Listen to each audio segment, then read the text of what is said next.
all, welcome back to my channel.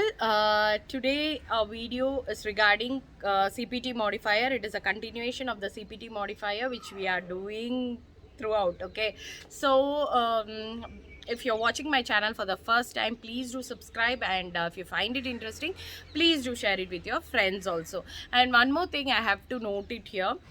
See, if you're watching this modifier video for the if you're watching today, okay, I have created a playlist so you can go through it and you will clearly understand like what and all modifiers are there and how it is being used and all. Okay, so have a view on it.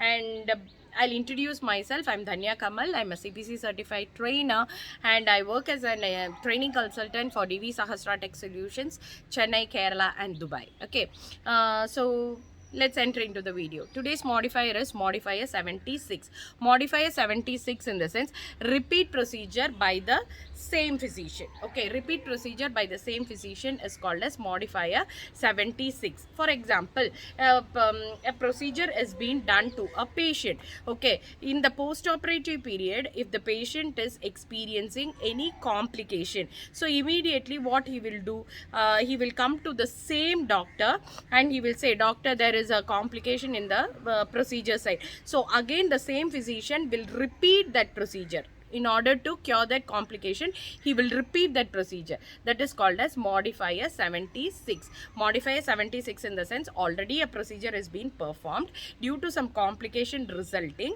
the physician will be repeating the procedure again, which means the same physician is repeating the procedure again. That is called as modifier 76. Simple, it's very easy to understand. Okay, so hereby I have added a PPT. You can go through it. If you have any doubts, you can put it as a comment or you can mail and ask me also.